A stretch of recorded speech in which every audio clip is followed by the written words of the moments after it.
boa tarde a todos. A tentativa aqui é de fazer uma descrição do que é o projeto, o que seria um mercado brasileiro de geração microdistribuída e o impacto que poderia ter mercadologicamente tanto no mercado de painéis fotovoltaicos como eventualmente na geração eólica de pequeno porte. Antes de falar especificamente do Brasil, eu quero discorrer um pouco sobre sobre uma leitura do mundo de uma forma geral, partindo de um mapa que é o mapa Mundi, onde você está colocado os sistemas das correntes de vento mundiais, onde notadamente ali no Brasil tem a ponta do Nordeste, no interior da Bahia,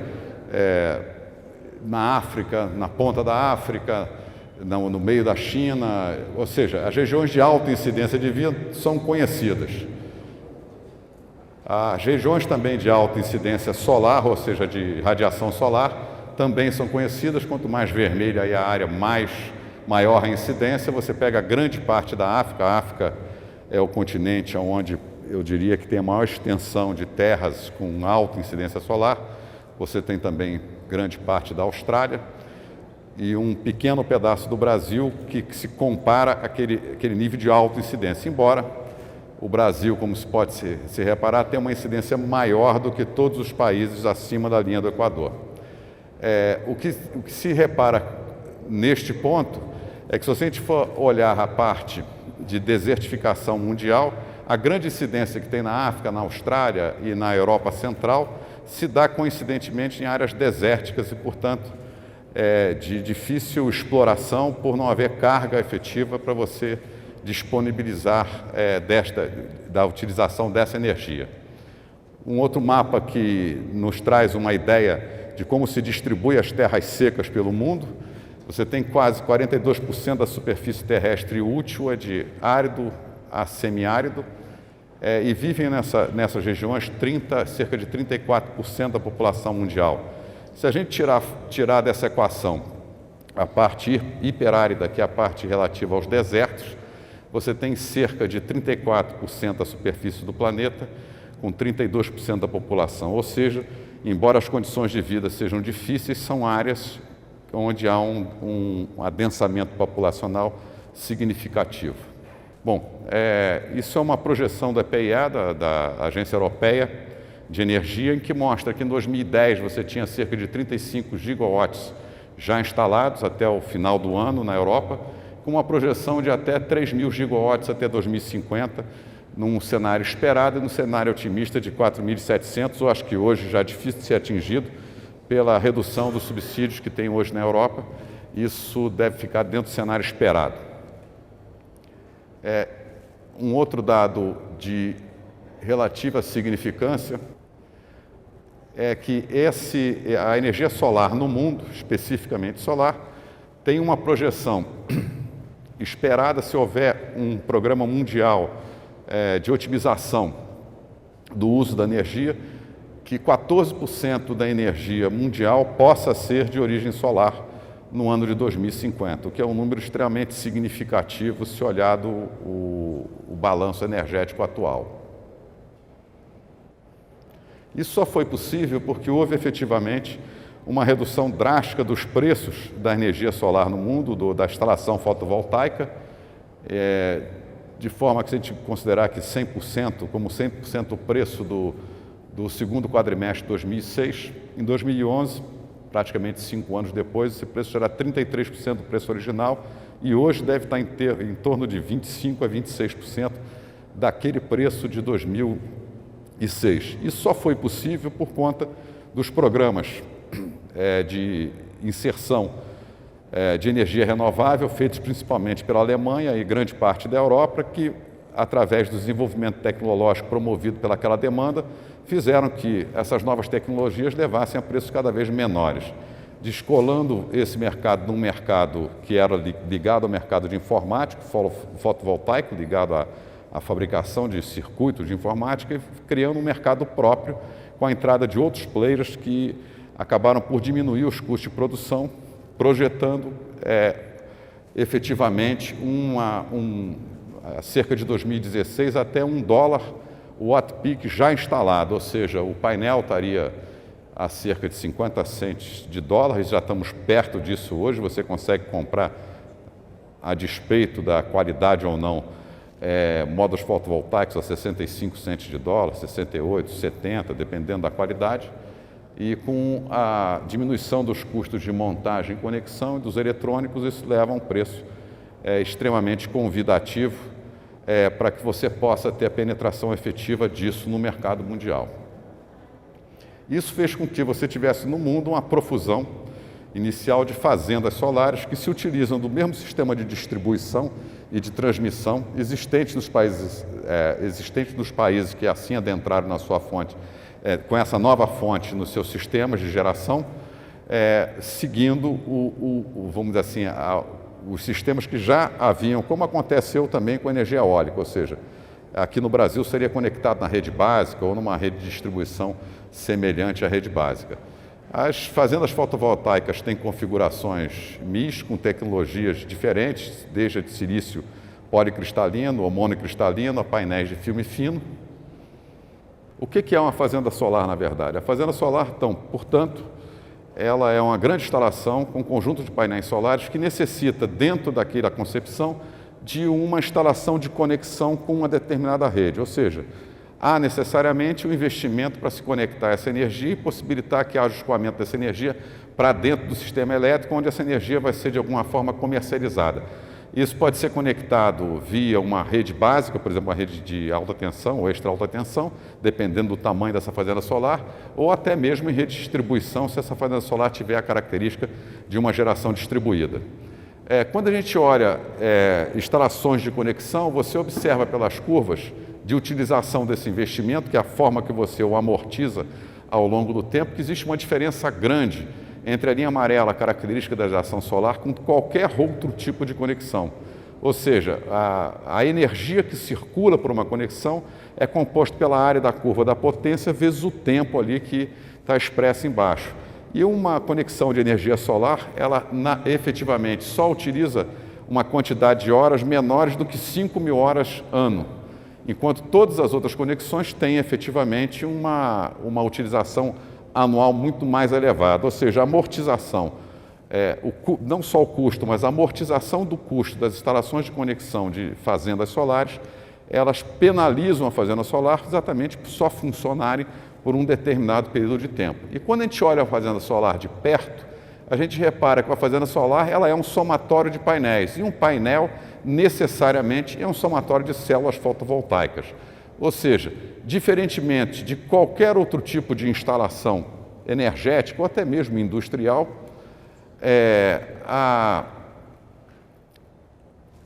não há nenhum tipo de evolução efetivo tecnológico pelo agrupamento da potência. Ou seja, quando você pega um aerogerador de 1 megawatt, ele é mais eficiente do que um aerogerador de 500 quilowatts. Ele tem uma curva melhor, tem um controle melhor, a quantidade de energia transformada da energia cinética do vento em energia elétrica é superior quanto maior o gerador em relação a um gerador menor. Quando você chega no sistema fotovoltaico, isso é indiferente, porque a tecnologia dos painéis é a mesma, esteja ele no telhado de uma casa, esteja ele numa grande instalação com um agrupamento de vários painéis, né? Com uma diferença básica que uma instalação de distribuição não necessita uma geração distribuída não necessita de uma conexão com o sistema elétrico. Por quê?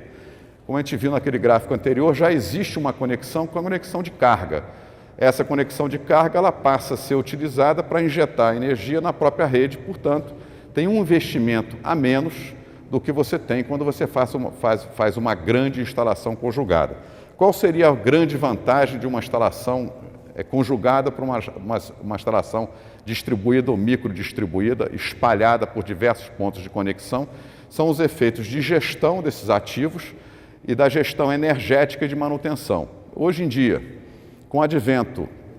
do Smart Grid, que é exatamente a utilização de medidores eletrônicos, onde você capta não só o valor do consumo de energia do indivíduo, mas toda a característica da carga em si, é possível, a partir daí, você fazer uma gestão se esse medidor estivesse sendo utilizado para também medir dados de geração. Isso permitiu, no mundo, o surgimento do que se chama de net metering, que é a utilização de medidores bidirecionais eletrônicos conectados em residência, que é a característica da microdistribuição, que permite que, ora, esse medidor consiga medir a corrente na direção da carga e depois consiga medir a corrente na direção da geração. Isso permitiu que houvesse uma correção da curva de geração com de consumo. Quando a gente olha a microdistribuição, a gente está olhando sempre, no caso, por exemplo, de residências, uma geração que é dada de dia para um consumo de energia elétrica que é feito à noite. Então, existe um descasamento temporal entre a energia que é gerada no sistema solar diurno com o consumo, notadamente, a partir das 5h30, por exemplo, aqui no Brasil, da tarde, que é característico de residências. Com esse processo, você consegue, enquanto você está gerando, você injeta isso na rede de energia elétrica e quando você tem um consumo maior, que não tem mais a unidade de geração, você passa a consumir essa energia e mede, vamos dizer assim, ao contrário. Isso foi regulado agora em abril pela resolução da ANEEL 482, em que institui o que é microgeração de energia. Microgeração de energia, na visão da ANEEL, uma geração menor do que 100 kW conectado para consumidores do tipo B. Tipo B no Brasil são consumidores de baixa tensão e que têm a característica da tarifa monômia, ou seja, não há diferenciação entre o consumo e a demanda. A conta, na verdade, é toda ela tarifada simplesmente por quilowatt-hora. E ainda define ainda o que é mini geração, que são aquelas instalações intermediárias entre 100 kW e 1 MW, mais características de instalações industriais e comerciais de médio e grande porte. Esses sim podendo aí serem consumidores do tipo A4, em média A4 nunca vai ser muito menor do que isso, e já em tarifa binômia com demanda, horário de ponta, horário fora de ponta. Uma característica da resolução é que ela cria, se houver um excedente de geração em relação ao consumo, esse excedente pode ser utilizado nos próximos 36 meses. Então isso facilita porque como o índice de insolação não é normal, você pode calcular para maior incidência do sol e depois você vai acabar consumindo isso quando você tem baixa incidência pela conta, vamos dizer assim, acumulada na concessionária de energia que você entregou ao longo do ano. Há algumas discussões hoje sobre que valor, na verdade, você deveria usar para olhar esse custo de oportunidade de instalar um painel solar. Isso vai variar de estado para estado, não só por conta da insolação. A insolação no Brasil, eu diria, tem áreas no Nordeste, vamos imaginar, a área média brasileira fosse 100%, você tem áreas no Nordeste que dão 140% dessa irradiação solar média. E tem áreas no sul do país que vão te dar cerca de 90%, 92%. Mais do que isso, como você está muito impactado pelos impostos na conta de energia elétrica e um dos impostos que impactam o ICMS, o estado de São Paulo, por exemplo, o ICMS é muito baixo, para a energia é o mais baixo do país, e tem outros estados em que o ICMS é elevadíssimo. Isso faz com que haja discussão se esse movimento de entrega e consumo posterior vai ter ou não ter a incidência de imposto. Então, isso é uma discussão que tem sendo feita no CONFAS, se isso se resolver a favor do consumidor que está instalando o painel solar, praticamente tirando a disponibilidade da conexão que é feita pela concessionária para o consumidor de energia elétrica, que é 30% do valor da tarifa fio, que é cobrada na conta de energia elétrica, você teria, portanto, um valor substancial para remunerar esses painéis que fossem instalados em residências hoje no Brasil. Agora, vamos passar um pouco, isso é um modelo, o sistema microdistribuído levou a esse tipo de instalação, essa é uma foto na Alemanha, onde você tem um conjunto grande de painéis solares instalados em residências. Essas residências, com certeza, estão se beneficiando desse valor de troca, ou, no caso da Alemanha, que ainda existe ainda a compra do valor excedente que é injetado na rede. mas essas pessoas têm uma capacidade de se endividar e adquirir esse painel para que isso possa ser amortizado ao longo do tempo. Quando a gente olha agora o nosso caso específico, a gente verifica nesses 3 mapas um fato que eu não diria que é curioso, mas esse mapa da direita é o mapa da radiação solar em watts-hora por metro quadrado, e você vê que a maior incidência de sol é exatamente nessa faixa aqui, característica do Nordeste, descendo até a parte do Vale de Jequitinhonha, em Minas Gerais. Quando você olha o mapa de cima, roxo ali, é o mapa de vento, a 50 metros de altura, mas, de novo, você vê que a maior incidência de vento é aqui na ponta, onde você tem ali Natal, e o vento de interior, extremamente significativo, característico do mesmo de insolação. E o terceiro mapa que a gente tem aqui são os domicílios em miséria no Brasil. Se você olhar os domicílios em miséria, de novo, esse mapa está um pouco claro na projeção, você vai ver que há uma coincidência clara entre a miséria, o sol e o vento. Quer dizer, o sol e o vento, como dificultam efetivamente a agricultura, pelo tipo de colonização que a gente teve, o que causou, vamos dizer assim, não é o causador, mas é um dos efeitos que levou, vamos dizer assim, a esse passivo social que você tem hoje no país, que está concentrado em determinadas regiões. Se a gente for olhar especificamente, para ter uma ideia da dimensão disso, se você vai olhar o Nordeste corresponde a 27,8% da população brasileira.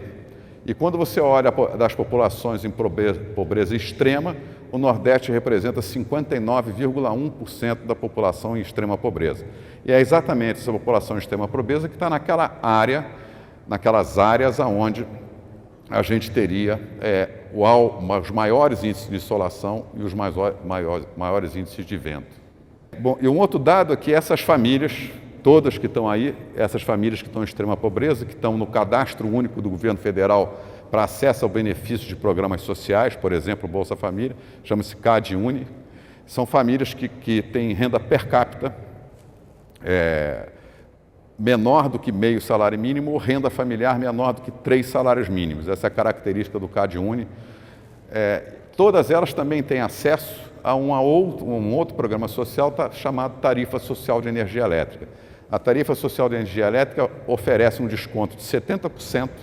na tarifa básica para os primeiros 80 kWh consumidos, depois 50% de 80 a 120 e depois 20% de desconto até 210 kWh, sendo que grande parte dessas famílias, se você for olhar hoje o mapa da Tarifa Social de Energia Elétrica, grosso, quase 70% dessas famílias estão de novo no Nordeste. O que acontece quando elas estão na Tarifa Social de Energia Elétrica? Que sobre a ótica do custo-oportunidade, que a gente estava aqui discutindo, falando que o net metering permitiria que você tivesse o valor da tarifa mais imposta para amortizar o seu investimento em painel, para essas famílias isso seria inviável, porque elas só pagam 30% da tarifa. Então, elas não conseguiriam instalar, por exemplo, painéis solares nas suas casas. Vamos supor que elas tivessem essa capacidade de endividamento, mas não conseguiriam, ainda assim, instalar, porque o custo-oportunidade é melhor. Talvez o sistema elétrico, quer dizer, quando você pega o olho do consumidor, você enxerga 30%. Quando você passa pelo sistema elétrico, quem paga essa conta é a CDE, é um encargo setorial que todos nós pagamos, a Tarifa Social de Energia Elétrica. Pelo olhar da CDE, na verdade, ele vai enxergar 70%. Então, talvez com 70% fosse até viável você ter um programa hoje em dia que, com a implantação de painéis para populações de baixa renda, você com o tempo extinguisse a CDE, porque num determinado momento, quando você acabar de amortizar esse investimento, a partir daquele momento, a CDE deixa de existir, já que ele está cortando a carga. Mas, voltando, se a gente olhar esse mapa de insolação, um projeto de energia solar no país, ele vai ser feito necessariamente, se buscar um maior resultado, na área de maior incidência. Então, uma empresa X qualquer captaria um determinado recurso, faz um investimento, essa usina solar venderia energia, essa energia gera uma receita bruta, essa receita bruta paga custos, esses custos descontados dos impostos geram uma receita líquida, essa receita líquida amortiza o investimento e a renda, como resultado dessa operação, ou vai para a empresa X ou segue, se for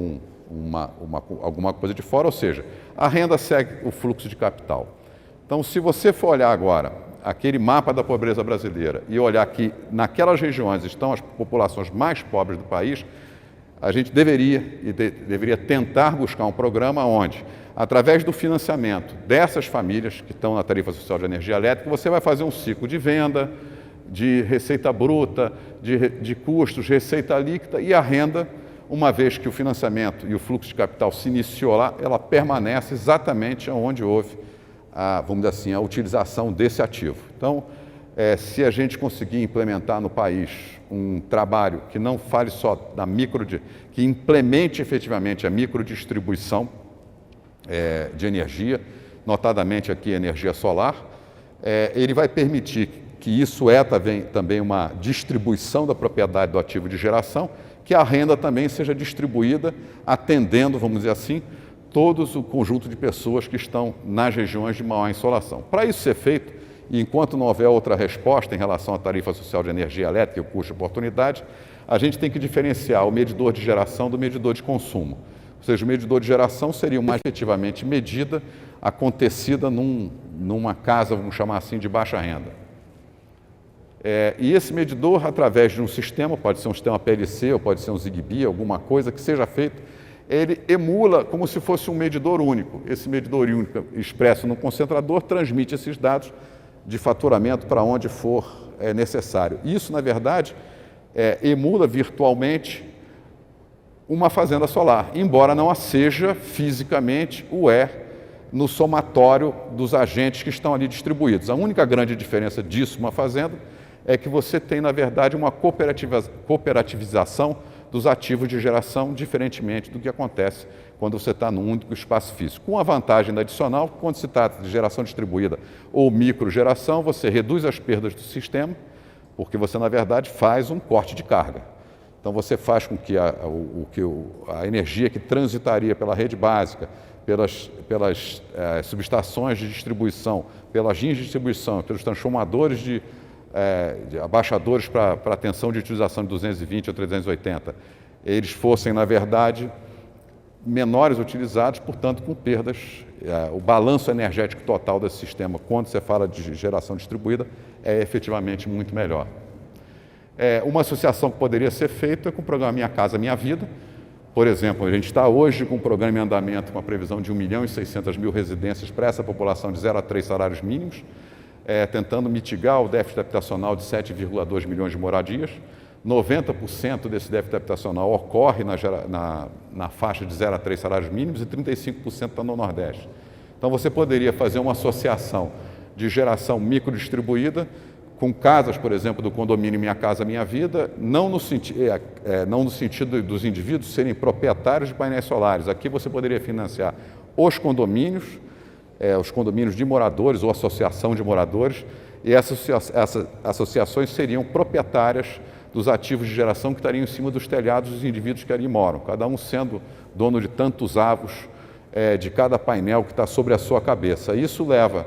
a uma renda que levaria a um conjunto de possibilidades de associação e da organização social desses condomínios, que hoje, vamos dizer assim, não é que passa por dificuldade, mas é difícil de ser feito, porque são populações que são de rua, que são levadas efetivamente para um ambiente organizado e onde tem que se pagar a taxa condominial, já que se trata de um condomínio. Então, seria uma formação de receita que mitigaria alguns dos efeitos mais difíceis que estão sendo enfrentados por essa inovação, que é dar residência a quem, na verdade, não a tinha, né? Isso aí são alguns exemplos do Minha Casa Minha Vida, onde você poderia fazer projetos, pode ser em casas, podem ser em prédios. As soluções onde você tem a verticalização pode passar por partes onde você tem estacionamentos como utilização, tem uma profusão dessas. E na parte rural, onde 50% da população em extrema pobreza está na parte rural do Nordeste, você pode ter soluções, essas obviamente não são daqui, é só olhar a inclinação dos painéis, que a gente vê que está bem distante da linha do Equador, está procurando ali o azimuth necessário para pegar a inclinação do Sol, mas poderíamos ter, assim, em vez de fazendas, pequenos sítios solares, onde você teria uma cooperativa, por exemplo, agrícola, associada a um ativo de geração, que gerasse renda para essa cooperativa, e através dessa renda você poderia ter, por exemplo, a compra de insumos agrícolas, tratores com crédito consignado dos efeitos do recebimento da geração, que você tenha certeza do que vai acontecer. Então isso é estruturador de atividades agrícolas em regiões onde hoje em dia não há solução que não seja simplesmente transferência de renda. A formação desses circuitos, vamos dizer assim, dentro dessas populações, permite, através desse network que acaba sendo formado, a inserção de outros programas sociais através dessa rede de geração, vamos dizer assim, que inicialmente é dispersa e depois é conectada pelas experiências que acabam ocorrendo em cada comunidade. E esse network pode levar a programas de saúde, educação e tudo mais. E isso está completamente condizente, principalmente com os objetivos do desenvolvimento do milênio, porque nós estamos aqui numa feira que a gente chama de Eco-Energy, e a gente tem que lembrar que o conceito de ecologia ele é um pouco mais extenso do que meramente a relação econômica que nós, empresários, temos que sustentar. Não adianta você ter um discurso que viabiliza a sua atividade econômica, você tem que incorporar o discurso na atividade econômica. Se a gente não conseguir transformar os nossos projetos hoje em dia, como empresários que trabalhamos na área de energias renováveis, como um projeto onde o social e o ambiental saiam do nosso balanço do lado do passivo e entrem no nosso balanço no lado do ativo, ou seja, trabalhar de forma correta e sustentável, socialmente e ambientalmente, é um ativo que dá valor à empresa e não, na verdade, um passivo que tem que ser mitigado ao longo do tempo com as suas atividades. É uma passagem difícil, mas eu acho que é uma busca que a gente tem que fazer, principalmente para nós que estamos ligados e, vamos dizer assim, tentando usufruir desse mercado que está sendo criado pelo tempo aí que se viveu sem essa ótica mercadológica, vamos dizer assim. Bom, a palestra é isso, é uma pincelada do que sem entrar em profundos detalhes técnicos, o que é geração distribuída e microdistribuída, e abro agora para os senhores, se tiver alguma pergunta, para que eu possa esclarecer algum ponto do que foi dito ou de algo também que não tenha sido dito, mas que que tenha necessidade de ser esclarecido mais a miúde. Muito obrigado.